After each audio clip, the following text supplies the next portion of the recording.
ପାଳଙ୍ଗ ଶାଗକୁ ଖରଡ଼ିଲେ କିମ୍ବା ଭାଜିଲେ କିଛି ଲୋକଙ୍କୁ ଭଲ ଲାଗେ, କିଛି ଲୋକଙ୍କୁ ଭଲ ଲାଗେନି। ତ ଆଜିର ରେସିପି ଦେଖନ୍ତୁ, ଏଇଭଳି ଭାବରେ ପାଳଙ୍ଗ ଶାଗକୁ ଭାଜିବେ କିମ୍ବା ଖରଡ଼ିବେ ତ ନିଶ୍ଚୟ ପସନ୍ଦ ଆସିବ। ନ ଖାଉଥିବା ଲୋକ ବି ଖାଇବେ। ଏଠି ମୁଁ ନେଇଛି ପାଳଙ୍ଗ ଶାଗ ଗୋଟେ ବିଡ଼ା, ଆଉ ଆଳୁ, ବିଲାତି ଆଉ ବାଇଗଣ।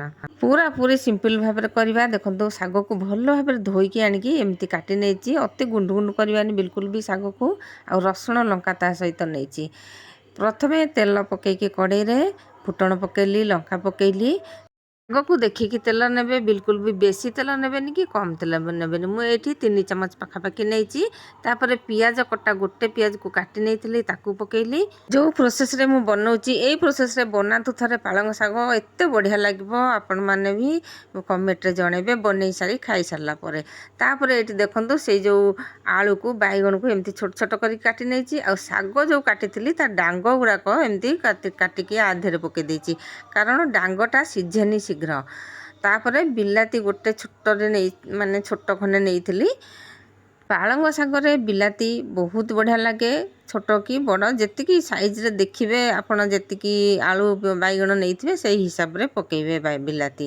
ତାପରେ ଦେଇକି ଏମିତି ଟିକେ ଘାଣ୍ଟିକି ପାଣି ଦେଇଦେଲି, ଲୁଣ ପକେଇଦେଲି, ଘୋରେଇ ଦେବା କିଛି ସମୟ, ସିଝିବାକୁ ଛାଡ଼ିବା ତାକୁ। ଆଉ ଏଇଠି ଦେଖନ୍ତୁ ଶାଗକୁ ତ କାଟିଛି। ତାପରେ ଏଇ ରସୁଣ ଲଙ୍କାକୁ ମୁଁ ଏଠି ଛେଚିକି ନେଇ ଆସିବି। ତାପରେ ଏଇଠି ଦେଖନ୍ତୁ ଆଳୁ ସିଝି ଯାଇଛି। କିଛି ସମୟ ପରେ ଗ୍ୟାସର ଫ୍ଲେମ୍କୁ ଟିକେ ଲୋ ରଖିଥିବେ, ଆଳୁ ସିଝି ଯାଇଥିବ। ସେଇର ଯେଉଁ ରସୁଣ ଲଙ୍କାକୁ ଛେଚିଥିଲି ଏମିତି ହିଁ ଆ ଦେହରେ ପକେଇଦେଲି। ଏଇଠି ଆମେ ରସୁଣ ଲଙ୍କାଟା ପକେଇଦେଲେ ସେମିତି ବହୁତ ବଢ଼ିଆ ବାସ୍ନା, ବଢ଼ିଆ ଲାଗିବ। ଆଉ ଏଇ ଶାଗରେ ବିଲାତି ହେଲା ମେନ୍, ବିଲାତି ନିଶ୍ଚୟ ନେବେ, ବିଲକୁଲ ବି ସ୍କିପ୍ କରିବେନି। ଆଳୁ ତ ସିଝି ଯାଇଛି, ଏଠି ଶାଗକୁ ପକେଇବା। ଯଦି ଆଳୁ ଦେହରୁ ଟିକେ ପାଣି ଶୁଖିଯାଇଥିବ ଆଉ ଟିକେ ପାଣି ଦେଇଦେବେ, ପକେଇବେ। ଅଳ୍ପ ଟିକେ ପାଣି ଥିବ ଏମିତି ଶାଗକୁ ପକେଇବେ। ଆଉ ଏଇଟା ହେଲା ଶାଗ ଖରଡ଼ା। ଯଦି ଭଜା ହେଇଥିବ ପୁରା ଶୁଖିଲା ଶୁଖିଲା କରିବେ, ନହେଲେ ଏଇ ଶାଗ ଖରଡ଼ା ହେଉଛି ବହୁତ ବଢ଼ିଆ ଲାଗିବ। ପୁରା ତତଲା ଭାତ ହଉ, ରୁଟି ହଉ, ସବୁଥିରେ ଆକୁ ଖାଇପାରିବେ। ପିଲାମାନେ ବି ଆକୁ ଖାଇବେ, ବହୁତ ଟେଷ୍ଟ ଲାଗିବ। ଦର୍ଶକ ବନ୍ଧୁ, ଚ୍ୟାନେଲରେ ଯଦି ନୂଆ ଅଛନ୍ତି ପ୍ଲିଜ୍ ସବସ୍କ୍ରାଇବ୍ କରିନିଅନ୍ତୁ। ଆଉ ଆଜିର ଭିଡ଼ିଓ ଯଦି ଟିକେ ବି ପସନ୍ଦ ଆସିଛି ନିଶ୍ଚୟ ଗୋଟେ ଲାଇକ୍ ଦେବେ। 5 ମିନିଟ୍ ପାଖାପାଖି ଏଇଠି ଦେଖନ୍ତୁ ମୁଁ ତାକୁ ଶାଗକୁ ଏପଟ ସେପଟ କଲି। ଶାଗ ସିଝି ଯାଇଛି ଏମିତି ହାତରେ ଚେକ୍ କରିବା, ବେଶୀ ସିଝେଇବାନି ପାଳଙ୍ଗ ଶାଗକୁ।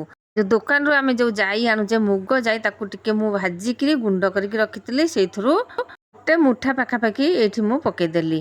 ଗୁଣ୍ଡକୁ ପକେଇକି 2 ମିନିଟ୍ ପାଖାପାଖି ଏପଟ ସେପଟ କରିବା। ତାପରେ ଆମେ ଓହ୍ଲେଇଦେବା। ବିଲକୁଲ ବି ବେଶୀ ସମୟ ରଖିବାନି, ଶାଗ ବହୁତ ସିଝିଯିବ, ନହେଲେ ଭଲ ଲାଗିବନି।